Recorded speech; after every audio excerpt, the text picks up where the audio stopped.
Hi, everyone. Welcome to the Let's Do It Afraid podcast. Today we have a special guest. She is the co-founder of Glory Revealed Clothing. She's also the founder of Evie's Tree Clothing brand. She has an amazing blog and a podcast called Glory Revealed Musings.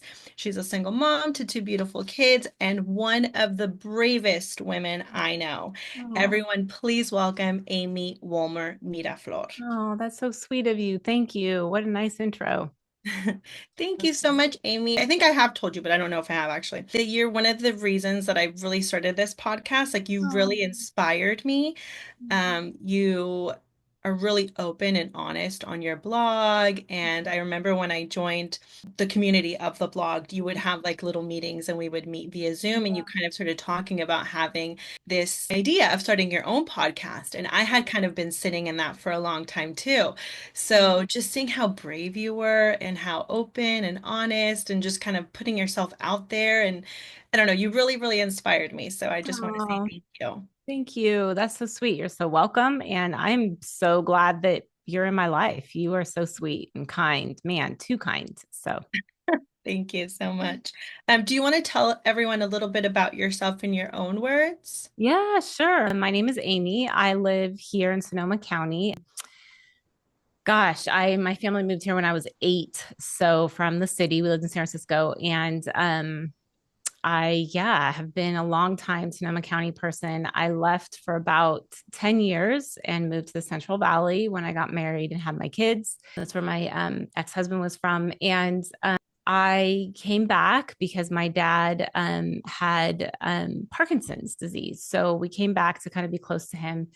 And the last, I guess it's almost 14 years that we've been here, has just been a very insane mix of chaos and beauty is maybe the right way to say it. So I built up an online business that did a lot of money, multi-million dollars yearly in sales. And it, I really lost myself. It really drowned me and I lost myself there. And COVID happened and we actually did great during COVID, but the supply chain in 2021 really crushed us, the COVID supply chain issues that happened. And then my dad died. And then my ex husband filed for divorce. So we have been through a lot. I have full custody of my two teens. I have been the sole caretaker, provider, whatever you want to call it, for the last 3 years. And it's been a, probably the hardest thing I've ever been through, but maybe one of the most beautiful things I've ever been through, because through this time, I've had to really learn to lean on my faith and to really kind of develop who I really want to be. And it's changed me and it's shaped me and it's made me just extremely grateful for pain and suffering. So that's what I write about over on my blog, Glory Revealed Musings, and my podcast, Glory Revealed. We talk a ton about how the things that are what you would maybe think are bad are really kind of good and they make you who you are. So yeah, that's who I am. Thank you for that introduction of yourself. And we will definitely talk about all of those things Yeah. because all of that has been so inspiring to see Oh, from the outside looking in, yeah. just, and how open and honest and vulnerable. And anyone who is not part of that community or in that blog, I definitely recommend that you guys go check it out. And we will give you all of that information because it's really inspired me. It's really transformed my life. So I just Wow, really thanks. thank you so much for that. Yeah, that means so much because when you're doing it, you're like, do I really want to even say all this? But so that really means a lot. Thank you. Thank you. Can you tell us, Amy, what is a fear that you're currently struggling with today? Mm. Oh, well, fears are one of my biggest. There's a long line of anxiety in my family. So that has been one of the things that I am really working hard on breaking in my life is letting anxiety and fear kind of rule me. So, um, half the things I think that you worry about never actually even happen. And I think my lawyer said to me, 30% of the things that you worry about actually happen, but only 5% of them are as bad as you think they're going to be. So that has really helped me, kind of manage my fears. With that said, I still really have a lot. I think one of my fears is how I'm going to be able to financially support my family. We uh, made a really good living and I lost it all. And so, am I going to be able to stay in my house? Am I going to be able to put my kids through college? How am I going to, right now, my daughter, like her car is, how am I going to fix her car? Like all of these thoughts go through my head on a daily basis. But I also fight them on a daily basis with my faith. And, I, one of my favorite scriptures is God has not given me a spirit of fear, but of a strong mind and a sound heart. So I say that over and over, strong mind, sound heart, and so that's how I kind of make it through my fears. If that makes sense. That's actually my favorite Bible verse Yeah. too. And I've always wanted to like get it tattooed, like Oh, just smart. Yeah. right here. But my husband is so against tattoos. That's a Oh, different story. But um, I've told this story before that when I got a butterfly back here, I didn't really tell him. It was kind of like a last minute oh, you decision. just did it. I just did it with my sister. It was like a matching costume. And Yeah. then he didn't talk to me for a week. He was so upset. So Oh no. yeah, so that's a whole different story. But So we're yeah, not having a tattoo anytime soon. but that is my favorite Bible verse. I Yeah. love that verse so much. I constantly say it to myself as well. Like Mhm. every day I repeat that to myself, and Mhm. that's always how I start my mornings because Yeah. same. I've, dealt with a lot of anxiety and a lot of fears, and I feel like it's held me back in a lot of things, but the fear that you have is definitely valid. We had a single mom on here a while ago. Her name is Sandra Contreras. Beautiful, beautiful girl. And that's her biggest fear too, is like, how am I going to provide for my kids? And, my mom was a single mom. And so single moms to me are the strongest, bravest, just most amazing out of this world creatures because I Yeah. don't know how they do it. I have support and it's hard being a mom. So Yeah. I can't imagine just doing that all on my own. So I Yeah, just thank you. It's hard. And for any single mom who's listening, you're definitely not alone. I have made a lot of money over the years, but when you are a single mom solely responsible, I have no co-parents. And, you know, when you are in it alone, that is really hard. And so I want to just validate anybody else who's listening. Like it's kind of doesn't really matter how much money you've made or how amazing you are at work. You don't have the bandwidth that everybody else has because you just don't have that partnership. And that's a really tough pill to swallow. So, for anybody's listening, you're not alone. 100%. yes, thank you. Thank you for saying Yeah. that. And same for you. Yeah, Yeah. same for you. So, but I mean you're doing an amazing job. You have such great kids, so you know. Well, I mean, yes, they're going to be great in Jesus' name. That's why I keep saying they're going to be fabulous. It's hard. Teens are hard. Let me tell you. How old are, I forget. How old is your oldest?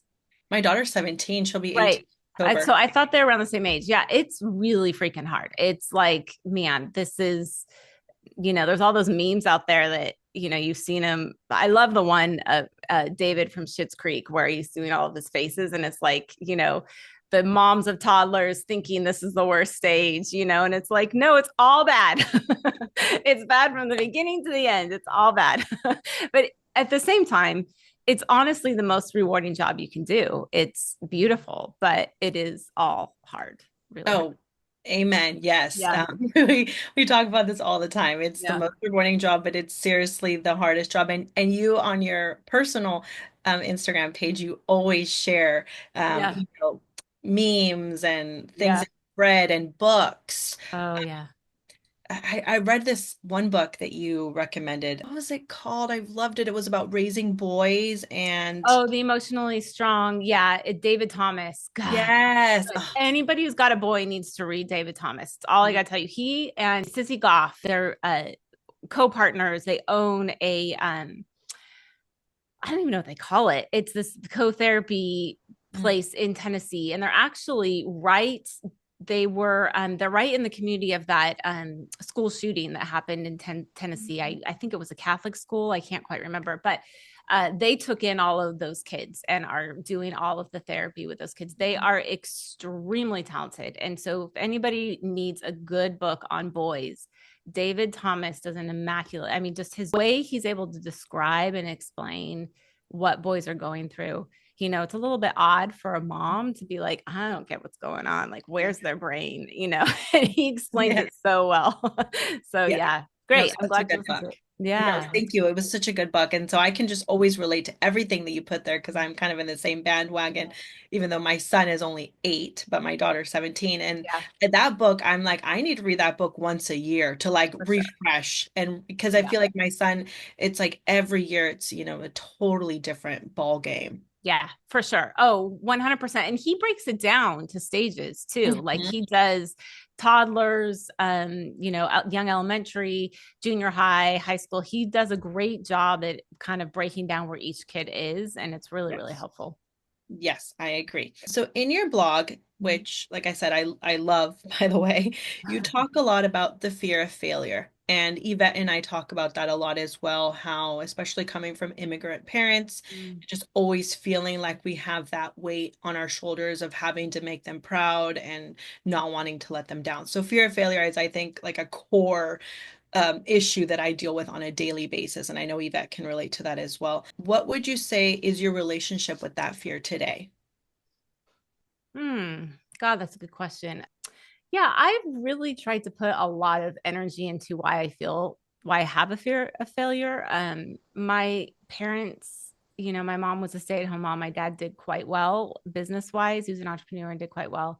My mom was an immigrant. She and her family came to America from the United Kingdom. So she's Welsh and English, British, basically. But, I think she really struggled to find her place in America. It was really hard for her to find, she was 12 when she came. She had an accent. She felt really out of place. The whole math system and money system was different. So she really struggled. And so I don't know. I'm really dealing with this like generational stuff. Like, is this something I was taught, or is this just something that's in my personality? I think as far as failure is concerned, I think it's a little bit of both. I think I really wanted to please my parents growing up. My parents were both doers. My dad was like one of the most dynamic people you would ever meet, always doing something very successful, very intense. And I think though the sad part is I think really deep down inside, I kind of just like to be in my bed with a book, and I'm not really that intense. And so I think I created a persona that was trying to make everybody happy. And I think that created a fear of failure because I was setting who I was based on this idea that if I do everything right, people will really love me. And I don't know if you guys are familiar with the Enneagram, but if you've ever studied the Enneagram, which is a personality style, um, it's excellent. Highly recommend it. And I am a number 3 on the Enneagram, which is basically we, put on a persona for everybody to love us. And so, um, as far as failure is concerned, I think I had a fear of failure because I think I had put on a fake, I was living a lie, basically. I think I kind of had put on a fake persona. Um, I don't struggle with that so much anymore because I failed so badly and I'm still here. So I think part of my journey, I'm going to be 49 in 3 weeks, and so I'm halfway through my life, and I think part of my journey has been this creating a person that wasn't really me. And you can either say it's a midlife thing or it's a God thing, but that just all got demolished. And now I'm becoming who I really am supposed to be. And I think because of this rebuilding of who I am, um, I kind of don't care anymore. Like this is who I am. And I have failed so badly, and yet I'm still here and I'm still functioning. And I know a lot of people don't love me, but I know God loves me, and that's enough for me. And So I guess I would say, as far as relationship is concerned, I think that got crushed out of me quite a bit. Um, I think as humans, we probably all fight that. It's hard to put yourself out there. And there is a fear of, will I be accepted? Will I be loved? Um, but I think I have a healthier viewpoint on it now after I've lost everything. Yeah. I've never heard of the, what is it? What did you say? Oh, Enneagram. Yeah, fabulous. You can Google it. There's a great podcast called Typology that highly recommend. He his name is let's see, what is it? Ian Cron. He wrote several books on it. Highly recommend it. It's a the Enneagram was is really kind of ancient in its theory, started like over, several hundred years ago, but the Catholic Church really brought it to light in the 1930s.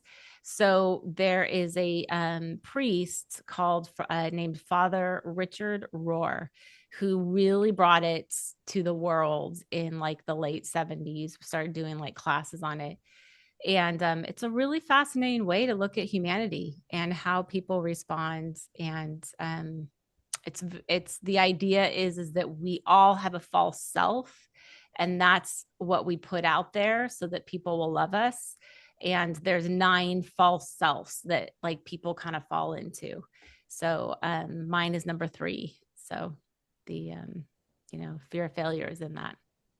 Yeah, I need to look that up. I need to do some research because I Yeah. can very much relate to everything you just said Yeah. is like spot on for me. Yeah. Like you said, I would be so happy to just sit on my couch with Yeah. a book in my hands all day. I'd Same. be fulfilled, right? Yeah. But it's like you put on this persona, like you said, and not only is like my mother kind of like my mother is like the hardest, one of the hardest people, working people I know. She had to be a Yeah. single mom, she's a businesswoman, she's an entrepreneur, Yeah. she does it all. And then my husband is the same way. He's like go, go, go, go, go, nonstop. Yeah. It's like I just feel like I'm constantly having to keep up with them. So Yeah. yeah, I can definitely relate to everything you just said. So I'm going to do some research on that as Yeah. well. I think once you the point of the Enneagram, and which is what I've done all the like I forget the one that's where it's initials like ENJF. I've done all of them throughout my life. A lot of businesses really like for you to take like there's that one that's, I want to call it Pathfinder, but that's not what it is. But where you figure out your way. And in college, I did a ton of classes that kind of psychology classes that kind of like had you pick out your style. The thing about the Enneagram that really resonated with me is, instead of just saying, this is who you are personality wise, they tell you this is who you're presenting as, but this is how you can change to be a whole person. Mhm. And I love that, because I think personality tests and personality, groups can make you feel so stuck. Like, great, like this is who I am. And you either have to have pride in it, or you kind of like, okay, I don't even want to talk about personality at all because I really hate mine. So the Enneagram really lets you find that, like, no, this is who you are, but this is not who you have to be. And that was really life breathing for me. That sounds amazing. Yeah, I'm Yeah. gonna go check that out. Yeah. So Yeah. You thank should. you so much for Yeah. sharing that with us and with our listeners as well. Yeah. So in your blog, you also have, been very open and very honest about and discussing your divorce. Mm. You talk a lot about how resentment kind of built on your part, and Mhm. you describe resentment as the worst kind of disease. Mhm. I know that I am guilty of this. I think that a lot of people probably in long-term marriages can probably relate to that as well. Um, and I know that you are in therapy and you've done a lot of work on this Mhm. as well, to kind of work on yourself and not to repeat those cycles. So what are some healthy ways, or in your opinion, what are some healthy ways that you have found to process those feelings, Mhm. and what advice would you give to others who are dealing with this as well? Yeah, that's a great question. I think I had to drop my resentment when I had to actually look myself in the mirror and own my parts of the story. And resentment holds hands with victimhood. And you resent somebody because you feel like you've been wronged. And, not always, but the majority, that really goes hand in hand. And I had to really come to, I have an amazing therapist. She's a strong Christian. She doesn't let anything slide, which I needed because I kind of letting things, I created a delusional life really that wasn't living in truth. And, um, she really called me out on it. And so as I started really saying, yeah, he did X, Y, and Z, but I did this. And when you start switching the conversation from the other person to yourself, it's really hard to hold resentment because the reality is we are all sinners saved by grace. We all make mistakes. And for sure, there are some marriages that are really imbalanced. And I get that. Like, I'm not there, there was abuse in my marriage and other things that wasn't great, right? So that's imbalanced. But in the same token, like there were things that I did that were not great, regardless of what that other person did. And I think if you are in a marriage where you're struggling with resentment, I would highly recommend that you put the sword down for a minute and just drop it and take some time and study yourself. I am not saying that the other person isn't wrong because I think that that can be really misconstrued when you tell somebody to look at yourself because there is a lot of unhealthy relationships. There are a lot of unhealthy relationships out there where people really are being hurt and damaged, and I was in that. And I guess what I would say is if you don't deal with you, regardless of what the other person does, you will die. And it it's never going to turn out good for you. So I would say anybody sitting in a resentment seat, which we're friends, I've been there, like I've sat in the seat. So this is no judgment. Um, I would tell you find a therapist who is willing to shine the mirror on you and take a minute, look at yourself, stop blaming the other person, and really examine how can I be the best version of myself? How can I be the person that God has created me to be? And I think you'll find once you start looking inward that you almost can't judge. It's harder to judge when you're looking at yourself. And I think that creates more empathy. It creates more love in a relationship because you will extend more grace once you realize you're no saint. So I guess that's what I would say is that if you are in a relationship where there's resentment, take a moment, put the sword down, do what you got to do. If you got to move out of the house for a month or two and go live with your mom, do it. Whatever you have to do to sort your own self out, because at the end of the day, my relationship didn't survive. I'm still left with me. Like that's it. I could sit here and be bitter towards my ex-husband. There's no point in that. Like I don't even see him. I don't even have interactions with him. So why would I waste my time? It's now about me and who I am and what I'm going to offer the world. So that's what I would say about resentment. Thank you. Sometimes, gosh, I just feel like I can relate so much to you and everything that you say. Because literally every night, that's my prayer is just asking God to please help me be the best version of myself. Like, I just want to be the best Myra that I can be. Yeah. Because at the end of the day, that's all I can really control. I cannot control, what my husband does or doesn't do.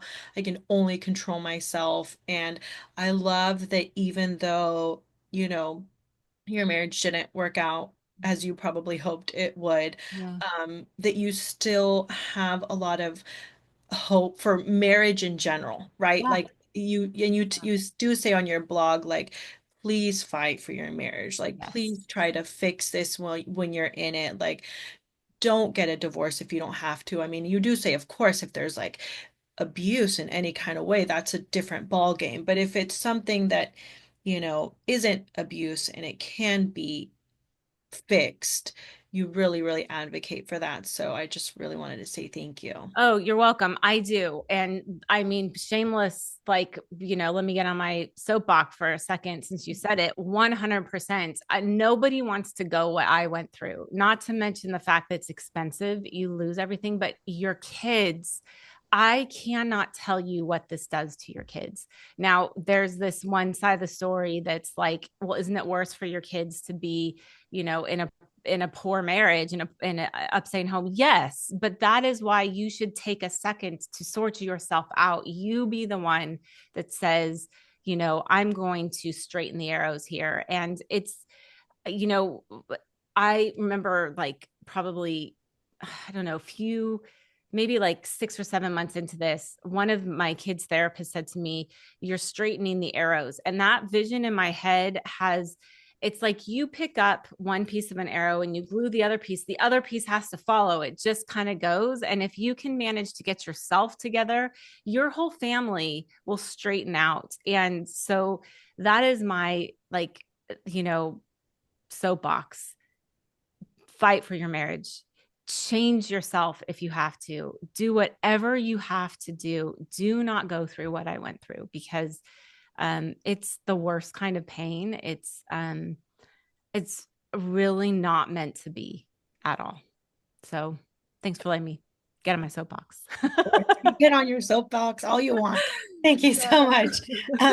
So, you have been through so much, like you said, you lost your dad, you lost your first business, Evie's Tree, your marriage crumbled, all of this kind of happening at the same time.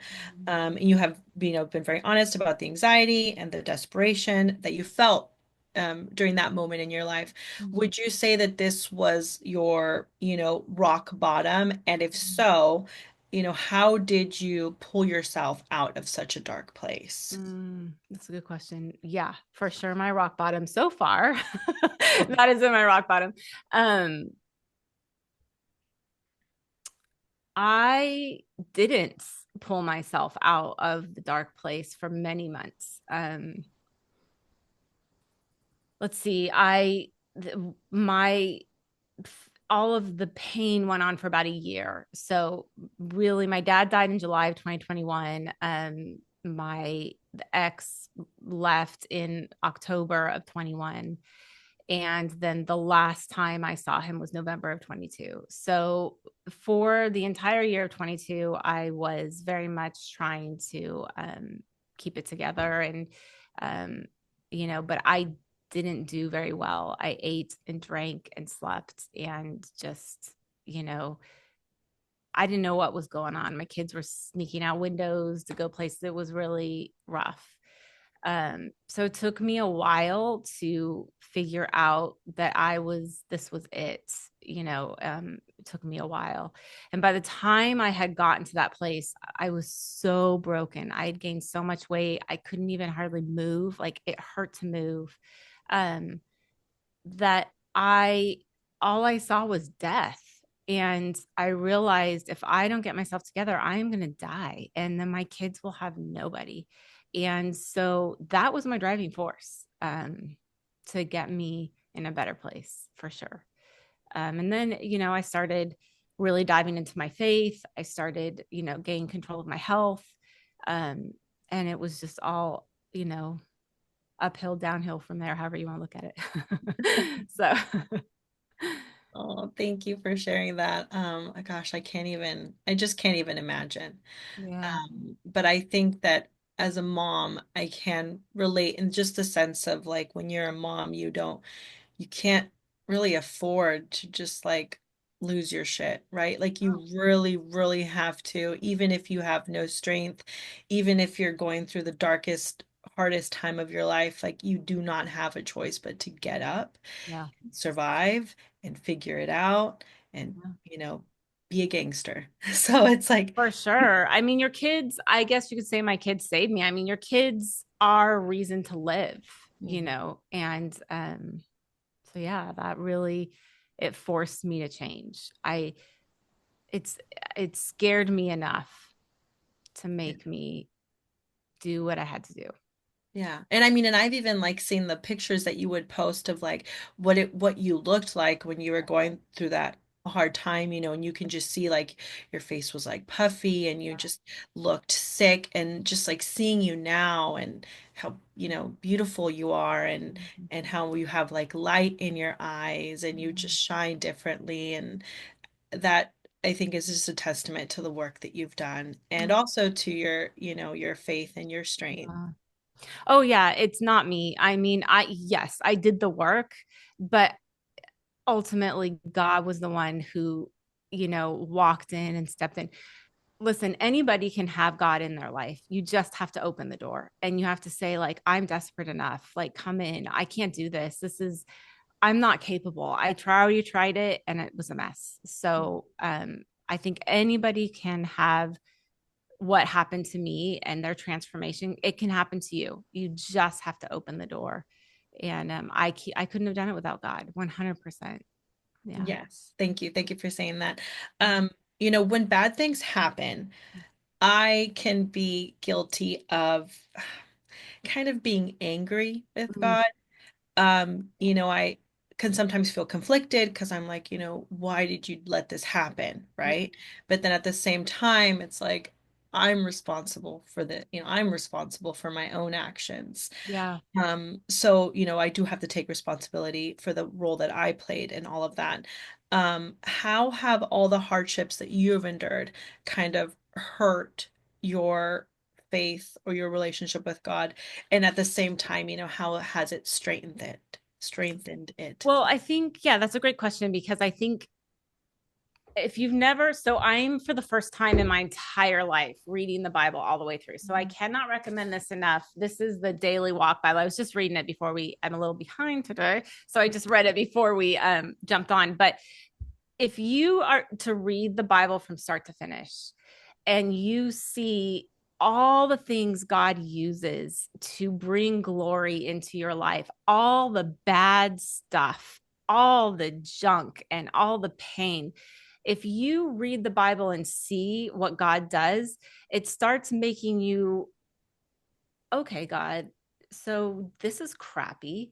What are you going to do with this? Do you know what I mean? Like, how are you going to work this out? And I think for me, I kind of have stopped being, I haven't felt angry with God for a really long time because I've watched him, things happen, changed roads, heartbreaks, but yet he always has a plan and it always works out. And um, so I think I would say learning to trust God's plan in your life is really paramount, and if you can manage, I think David is one of the most beautiful examples of, if you look at David's life and how he was chosen to be king, but yet he was chased by Saul for like 15 years. And I just recently did a podcast on this because it's mind blowing if you actually grasp how God uses pain and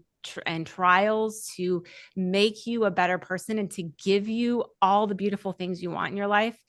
You would be like, okay, God, I trust you. Not to say it isn't hard, like for Yeah. sure it's not easy, but you can start surrendering a bit and saying, not my will, your will, not in a belittled way, like, not my will, God, but like, hey, your will's good. I don't want my will. So let's go with your will, whatever, has to happen. And so I guess that's how I manage to not get angry.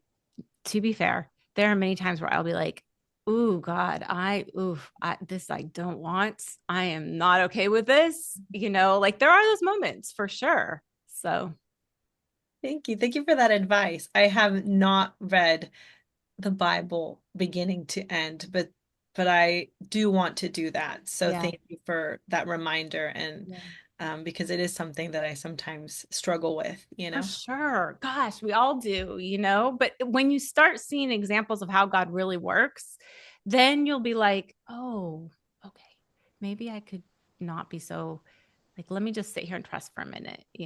But you're not alone. I mean, my goodness. I was angry, really angry at the beginning. Hmm. Yeah. So I hear you on that one. Thank you.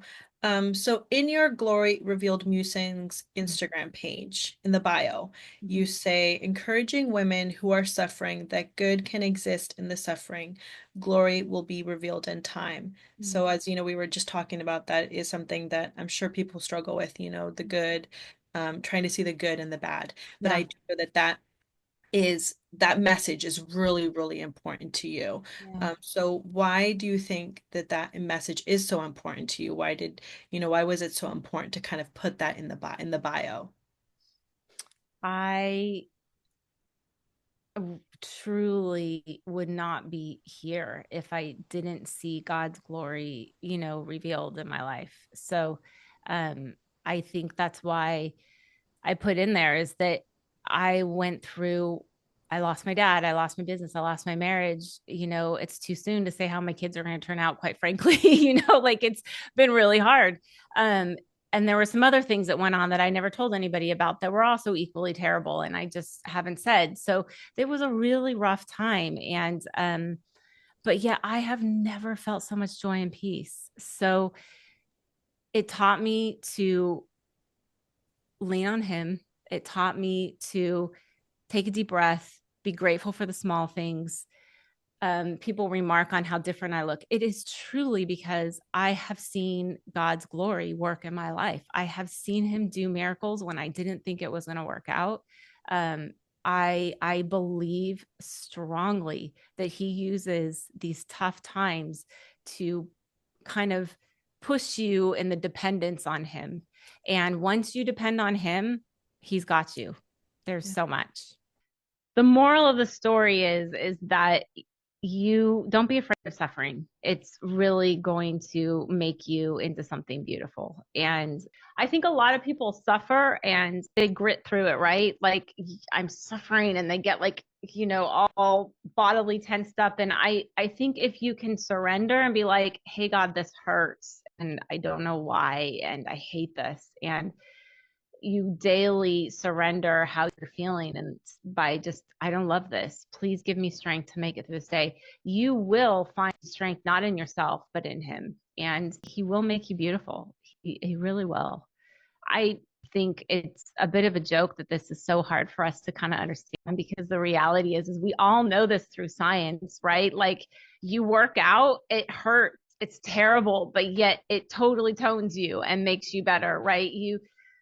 I'm all the breakdown of even our foods, like to get into the ground, to make a seed, to grow, then break down again, like it's science. But yet, as humans and humanity, we don't want to go through it. We don't want to suffer. We don't want to be beautiful like that because it's too hard. So, I do think if we can manage to surrender to the process, allow God to do His work, it will make you something you'll be proud of for sure. Wow, I never thought about that. Just blew my mind right now. Like the whole science thing you just said, it Yeah. just blew my mind. Right? I mean, You're I don't think we yeah, don't think. yeah, you're absolutely right, but we don't think of it in the same way, or even like when I tell my son 50 times a day, life's not fair, Yeah, and I'm telling him, Noel, life's not fair. Like, yeah, it's hard, it's not easy. And I tell him, but you can do hard things, you can do yeah, hard things. But then I yeah. have a hard time remembering that for myself. Well, I think so. I have roses, which you and Jesus know that I have roses. I love my roses. I'm very like I have a deep connection with my roses. In fact, my daughter Evie is named after the Evelyn Rose, and David Austin Evelyn Rose, which you actually can't even buy anymore. But I love my roses. And every year I'm blown away. You chomp those things down to like literally nothing, to the point where you think they're dead. And they kind of are. Like they die, die, die, die, die. They become dormant. And then, late April, May come around, and it's like you have the most beautiful, assuming that you do the work, like you actually water and feed, right? So if you don't do that, you're gonna have problems. But Yeah. you have the most beautiful just blooms that just, and it's always the ones that they say the first flush is the most beautiful. Well, that's just because the first flush went through the hardest pain, right? And I don't know why humanity struggles so much with this concept. We do not want to suffer. We just do not. We want to be comfortable and happy, and we don't want anything bad to happen. We don't like it when, we're off put or something, sets us aside, or we don't want any of that. Like, it's me, me, me, me, me. But yet, that is not how God made this earth. It is supposed to be him, him, him. It's we die daily. We daily die. And when you die to yourself, when you allow yourself to be completely torn apart and then rebuilt back up, that's where the glory really is. And I think that's why I'm so passionate about it, because I, for years, was like, yeah, I can work myself into excellence and I can make myself this amazing thing. But the reality is, I just worked myself into a selfish human being that was really useless to this world. And, you know, the Bible says, it's in Second Kings, I think. I just read it the other day. But you chase worthless idols, you become worthless yourself. And that's really basically it. As humans, we chase the wrong things, and if we can just manage to just allow the suffering to happen, you will be okay. You really will. Tell Myra this all the time. If I ever felt something, like I didn't have time to deal with it, right? Like, Yeah. I don't know what it is here. Like, I always tell Myra this, and I bring this up a lot. When I go to Mexico, like, I sit and I'm at peace and I can like enjoy myself. When I'm here, there's external pressure, there's societal pressure. There's just like a rat race going on. Everybody's chasing their dreams here, right? And not to say that in Mexico people don't work hard, because they do, but they work to live, not live to work. So it's like the mindset is totally different. Very And much. here it's like I didn't have time to sit with myself until I had my panic attacks, until I had anxiety, until it got this bad. And then now I'm like, okay, well, when am I going to have time to go talk to a priest? Or when am I going to have time to Yeah. open to God? Like, Yeah. we always, there's never a perfect time to be sick, to have any kind of disease, to Yeah. like, there's just no time. But yet, we don't invest our, like, those 10 minutes into reading a Bible verse or No. things like that, And Yeah. it's like, we have to put that into our daily lives, because otherwise, here we are, and this is how we got here, and I can work on myself. Yeah. And I'll just leave it there. But I know there's so many different people that can relate to everything that you just said. Yeah. No, for sure. It's funny you say that, because as a culture, America is extremely unhealthy with our relationship with work. We just really are. In fact, the Enneagram that I was telling you about, there's like in one of the Father Richard Rohr books that he wrote, he relates each country to an Enneagram, and the Enneagram 3 that I am is what he says America is, which is just an extremely unhealthy country where we're just working constantly. And no, you're right. I think after you had asked me, like, how did I get myself out of the black hole, right? Where that was one of the questions you asked, like, how did I get out of that? I was forced to get out of it, quite frankly, because of my kids. The second answer will be, I started crawling out of bed at 5 a.m. And I don't know what it is about 5 a.m. There's something out there in the world called the 5 a.m. club, where people get up and they do meditation and everything. And that's great. I 100% will tell you, there is something about getting up before the world does and before your kids do, and centering yourself. I believe you should center yourself spiritually. There's a lot of different, thought processes on that, but I get up every morning at 5 a.m. I make sure I get up before the kids are up, and I will make my coffee. I have a ritual: feed the animals, unload the dishwasher while my coffee is brewing, get my coffee, go sit on my couch, and I will read my little, it's like 3 to 5 chapters a day.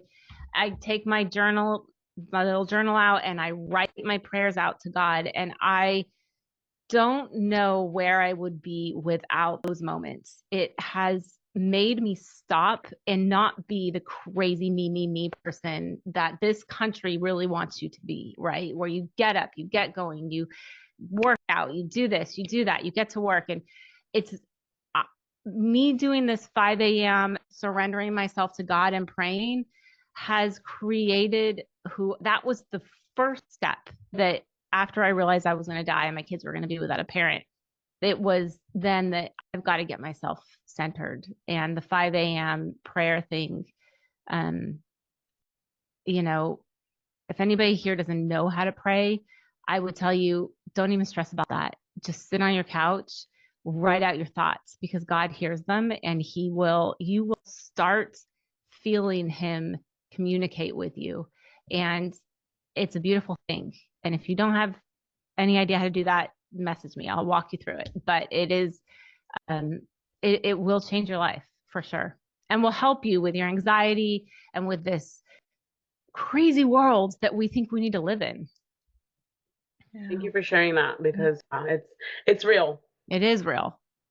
100% real, for sure. Yeah, thank you for sharing that. I need to do a better job of like journaling. I think I'm good with like sitting down, definitely getting up before my kids and everyone in my house gets up. Yeah. And just kind of centering myself, like you said. But I haven't actually started writing down, and I hear it all the time, how important it is and how healing it can be and how it can really, really help your life. And so I do need to be better about that. So thank you so much. And like I said, I feel like I learned so much from you, and I'm so inspired by you. And you really have kind of what's the word I'm looking for? Taught me to kind of see the good in the bad. Yeah. Just really sit down and um think about how far I've come, in my own life, but also just even my marriage. Like I really, after, reading your story and doing all of that, I really sat down and really looked at my marriage, and just sometimes I can be really hard on myself and my husband. And then, through reading your thing, I had kind of had to remind myself, like, we were kids when we met. I was 16 and he was 19. I mean, 20. He was 20, so it's like we were children. And it has helped me to have a lot of grace for my husband, and just to see how far we've both come, and just to kind of see him as a human being. For sure. You know, I regret so much of my, how do I say, I guess nagging. I don't know, just the way that I communicated with my ex-husband. I regret it a lot. Listen, I think we are so easy. We're so quick. It is so easy. And we are so quick to point fingers, really are, because it hurts. Marriage hurts. There's an excellent book called Sacred Marriage that I highly recommend everybody to read. And the gist of it is that marriage is not for anything other than to make you holy. And that's really what marriage does, is it puts you in a place where you have to daily surrender yourself and change who you are and put somebody above you. And that's freaking hard. So, pat yourself on the back, because it's no small feat that you got married as young as you did and you are still here. Like, that's huge. And I think learning to look at your spouse as human and have empathy for your spouse, I didn't do that at all. And that's one of the things I regret. I think I tried towards the end, but it had gotten just too toxic. And for anybody listening to this, there is a line that does get crossed in relationships. And if your marriage crosses it, it's unlikely it can be fixed. Even, I believe God can fix anything, but it takes both parties to be willing to change. And I just didn't have that, so be kind to yourself, be kind, because it is hard. Yeah, no, thank you. I mean, like I said, hearing your story and your blog really, really helped me with that. So I just really, really want to say thank you for the work that you've done. And like I said, for just being so open and so brave. I mean, I hope that you know that it's making a difference. But if you haven't heard it before, I would really just like you to know that it has made such a difference in my life. Thank you for telling me. I do feel like, God, what am I doing? Should I keep doing it? I question myself a lot. So thank you for saying that, because, it is sometimes hard to continue to be honest, but yet I feel like it's part of my journey. Yeah. I agree. So you have kind of started to get back into making clothes again. Yeah. Um, and in, in your podcast, also starting your podcast as well. How does Amy do things differently today than in Mm. the past? And also, were you afraid to kind of start over and put yourself out there? Oh, for sure. Um, Evie Street left a lot of people in a really bad spot. We our concept with Evie Street was always to pre-order, always since day one. And with the supply chain, what happened was is a lot of things didn't get here. So we pre-ordered more. And unfortunately, we pre-ordered pieces that came from a dishonest factory, quite frankly, and they didn't actually ship the goods to us. So it got us in a pickle. And so I left Evie Street in a really bad place. And I for sure um, didn't love that. It's not my story not uncommon. I mean, other businesses have been, it's not like I did the worst thing on the planet. There's lots of businesses that have been where I was, but I didn't love it. So starting over in that shadow was hard Yeah. for sure. Um, how am I doing things differently? I'm not doing it through debt. I'm not doing it through, I'm being very careful, going very slowly. Thankfully, we were going slow enough that we saw that the tariff stuff was coming, and we were like, nope, pause our orders. And that was a godsend, the fact that we were going so slow that we were able to pivot the way that we did. So right now we're on a pause. I don't know if we'll make any clothes this year with the way that the environment is with factories. I can't afford to right now with the tariffs. Um, and, domestic houses are so overrun with products, and their pipelines full. So I'm not sure what this is going to look like. Um, but we operated so differently that I was able to, we didn't lose any customers. We didn't lose any money. We were in a safe place. So I guess that's what I'm doing differently, is just going slowly, no debt, you know, really just doing it the right way, I guess. No, yeah, thank you. And in sorry, in sharing that process, it kind of reminded me to take things slowly myself. Um, with starting this podcast, Mm. and just like taking it day by day, constantly kind of reevaluating. But not trying to like, I don't know, like we're not trying to like grow this huge thing overnight, like you Right. really have um kind of inspired me in doing that as well, like just taking it day by day, Yeah. slowly, because I do want to always make sure, okay, my kids come first, my marriage comes first, my business with my husband comes first, Yeah. and then it's like everything else just like slowly trickling Right. in. So Yeah. that has been really helpful for me to see you kind of doing that and then me Oh, good. implementing the same thing. Yeah, I think again, it comes back to trust, right? Like if you keep yourself aligned to, you put God first, your family first, and you don't live outside of, there's a whole biblical way of life where you don't spend more than you have. You don't, you live moderately, like all of these things. God will honor that. And the things that you're doing on the side that are, bringing glory to Him, and to really, like you're doing, telling good stories, and to like really encourage people to keep going, like those things will grow naturally because you're living your life the right way. And so I guess kind of how I've tried to do it differently.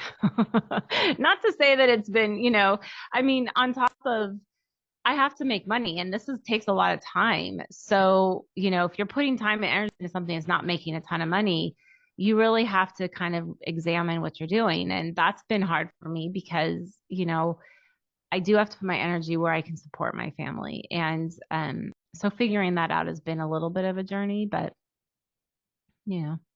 Yeah. So what's in the future for you? What's next? What are some things you can kind of share with us? Oh, well, I'm attempting to get my children to graduate high school. So that is my future. Um, Business wise, I don't know. This whole tariff thing has really kind of made me uh I can't say it's shaking me at all because I can't really say I had any like concrete plans. I really feel like I am daily like, okay, what do I do now? When I left Evie's Tree, I took on some fractional work, which is just part-time executive work for companies. Um, and they were all short term. So I guess I've kind of been thinking in short term for a while now, like, okay, we're just going to get to June or we're going to get to August um, and so I guess I don't know. I don't know what God's got. I do think there is a lot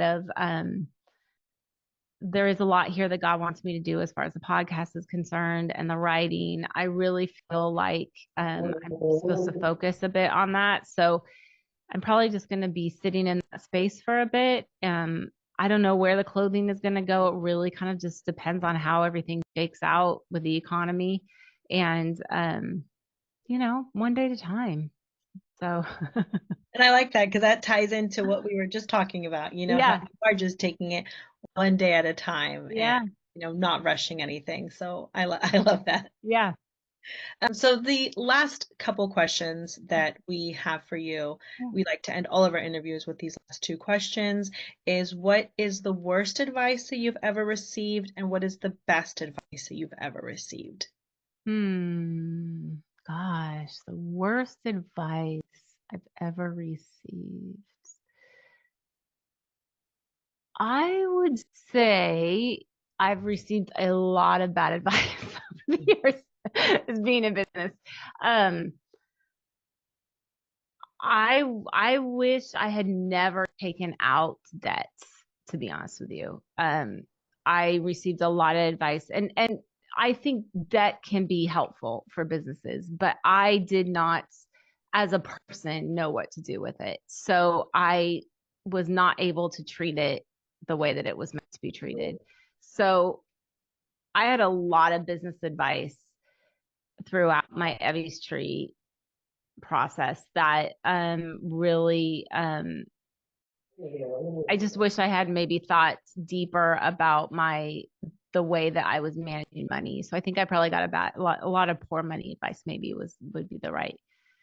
Um I think the best advice I have ever received was from my therapist when she came, when I met her recently and she said, Amy, look in the mirror. And that was the best advice I had ever gotten because I think it saved my life, really. Um, it it helps me become who I am right now. And if she had not stopped me, I had been going through a lot of therapy with other people, and nobody had said that to me. And I think that probably would be number one is her forcing me to look at myself and really examine myself. And, she kept saying, he who was out without sin cast the first stone. And that I think really saved me. Thank you. Yeah, I need to find a better therapist. After hearing all of this, I'm like, I need to find a better therapist. I'm not. I think there's a lot of good, to be fair, I think there's a lot of good therapists out there. I think it is hard to find a good one. And I can't recommend mine enough. She's all online. You just go onto her site. She's thriveonlinecounseling.com. You can just schedule. You don't even have to do like an intake form. You just pay for a session and show up. And if you don't like her, you don't go back. It's that easy. So, but yeah, it's hard. It's hard to find a good one. Yes. So where can people find you? Oh, yeah. So I'm Amy Miraflor on Instagram. So just AMYMIRAFLOR. And my Substack, which is my blog, is amymiraflor.substack.com. And my podcast is Glory Revealed, and you can just find it on anywhere you listen to the podcast. So Yes, and we will put all of those, links below down in the description as well. But once again, Amy, thank you so, so much. Like I said, you have changed my life in so many ways with your honesty and your vulnerability and everything that you've shared today as well. I feel like every time I talk to you, I learn something new. So just thank you so much for gracing us with your presence, for spending time with us, and for giving such good advice to our listeners. Well, thank you. Thanks for having me. It's an honor. So you're welcome. Thank you for coming on. I really learned a lot, and I feel like I really resonated with a lot of the stuff that you said, and I'm sure they will too. Oh, thank you. That's great. Yeah, and as usual, we want to thank our listeners and our viewers and everyone that is here. If you have not subscribed, please subscribe to the channel and also subscribe to Apple or Spotify, wherever you listen, so you don't miss any of our downloads. And we hope that you all have a beautiful, fantastic, and blessed week. And we will see you guys next week. Bye.